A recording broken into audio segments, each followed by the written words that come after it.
नमस्कार मित्रों, success life में आप लोगों का स्वागत है। मैं अधिवक्ता व्यवसाय से संबंधित हूँ,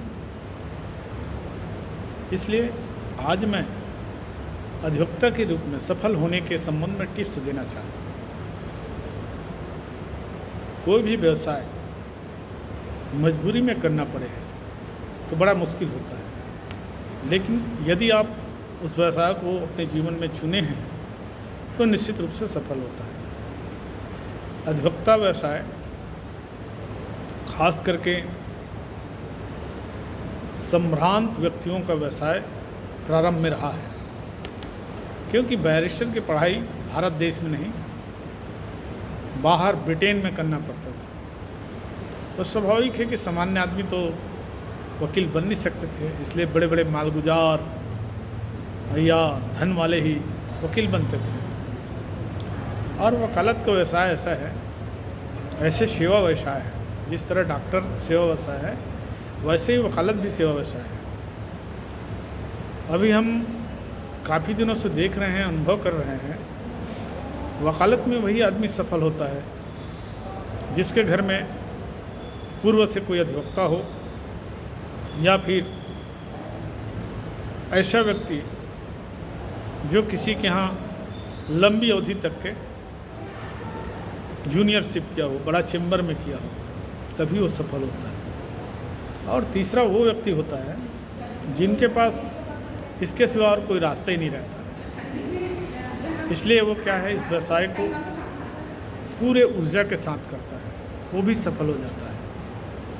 लेकिन मेरा मानना है कि इस व्यवसाय को धन कमाने के माध्यम से नहीं लेना चाहिए, और जो आदमी आते ही पैसा कमाने का मनसा रखता है, शायद बहुत कम लोग हैं जो इस प्रकार के सक्सेस होते हैं।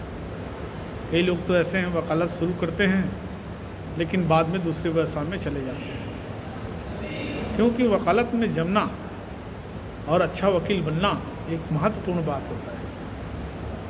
आज रायपुर शहर में 3,607 वकील हैं मेरी पूर्व जानकारी के अनुसार, लेकिन अच्छे वकीलों की कमी है ऐसा मुझे महसूस होता है। क्योंकि जहां हम बड़े केस देखते हैं उसमें दिल्ली से वकील आते हैं, कोई हाई कोर्ट से वकील बुलाते हैं।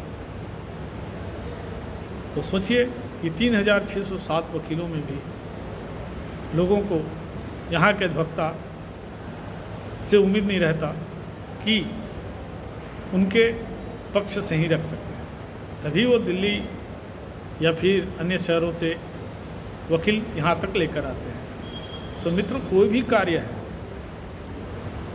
यदि ईमानदारी से किया जाए और बेहतर ढंग से किया जाए, आपके पास विधि का बेहतर नॉलेज है और कोर्ट में अपना पक्ष अच्छा रख सकते हैं, तो निश्चित ही आप सफल वकील बनेंगे। लेकिन सफल वकील बनने के लिए सबसे पहले सभी कानूनों का विशेष ज्ञान होना चाहिए। प्रक्रिया तो आप समझ ही जाते हैं काम करते करते, परंतु प्रक्रिया के साथ साथ विधि का गहराई नॉलेज होना चाहिए। लोगों को पता ही नहीं होता। अब हम लिखते हैं अवैधानिक शब्द, हमेशा अक्सर हमारे जो प्लीडिंग में रहता है अवैधानिक, इलीगल, विधि विरुद्ध, ये जो शब्द है ये सामान्य शब्द नहीं है, सद्भावनापूर्वक इनकी बाकायदा डिफिनीशन दी गई है। जब आप डिफिनीशन में जाएंगे तभी समझ पाएंगे कि वास्तविक में अवैध क्या होता है, किस चीज़ को अवैध कहा जाता है, व्हाट इज इलीगल, या फिर सद्भावनापूर्वक वो कौन सा काम है जो गुड फेथ में किया गया है, उसका भी डिफिनीशन है। मेरे कहने का तात्पर्य यही है कि कानून को समझने के पहले उसके डिफिनीशन को पूरी तरह आदमी को समझना चाहिए, तब आप अपने पक्ष को अच्छे रख सकते हैं और अच्छे अधिवक्ता बन सकते हैं। रहा बात, ये कोई आवश्यक नहीं कि एक ही क्षेत्र में वकालत करने वाले उस क्षेत्र का विशेष वकील हो जाता है। जैसे कोई क्रिमिनल केस ही लेता है तो क्रिमिनल केस का कोई विशेषज्ञ नहीं हो जाता। वर्तमान समय में हम देखते हैं, चाहे वो फैमिली कोर्ट की मैटर हो या सिविल कोर्ट का मैटर हो, राजस्व न्यायालय का हो, सभी एक दूसरे से संबंधित रहते हैं। इसलिए सफल वकील को सभी क्षेत्रों का नॉलेज होना चाहिए। अब आता है लिमिटेशन विधि, वो क्रिमिनल में भी लागू होता है और सिविल में भी होता है। तो इस प्रकार के विधि का ज्ञान आपको बहुत ज़रूरी है कि अपील कब फाइल करना है, पुनरीक्षण कब पेश करना है, सिविल में अलग विधि है, क्रिमिनल में अलग विधि है। तो इन तमाम चीज़ों की जानकारी रखते हुए आप यदि वकालत करते हैं तो सफल वकील बन सकते हैं। लेकिन ये आपकी रुचि पर निर्भर करता है और आपकी मेहनत पर निर्भर करता है। हालांकि ये धन कमाने का व्यवसाय नहीं है, फिर भी कह सकता हूँ कि आपके पास इतना इनकम हो सकता है जिससे आप एक सफल जीवन जी सकते हैं। मित्रों, यदि मेरे विचार आपको अच्छा लगता है तो लाइक कीजिए, सब्सक्राइब कीजिए, क्योंकि मेरा सक्सेस लाइफ चैनल भी है जिसके माध्यम से लोगों को देता हूँ।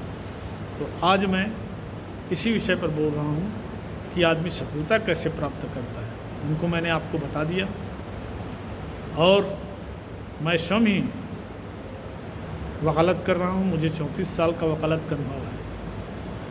लेकिन किसी भी काम में ईमानदारी बहुत मायने रखता है। अगर ईमानदारी करेंगे और आपके काम अच्छा रहेगा, आपका व्यवहार अच्छा रहेगा, तो लोग अधिक से अधिक आपके पास आएंगे। और आपका व्यवहार भी ठीक रहे ना रहे और काम भी ठीक नहीं रहे, अगर एक केस को बिगाड़ते हैं तो आपके सैकड़ों ग्राहक खराब होते हैं। इसलिए मित्रों, वकालत के व्यवसाय में जल्दबाजी में ऐसा कोई केस का पैरवी ना करें जो आपके लिए हानिकारक हो। धन्यवाद मित्रों।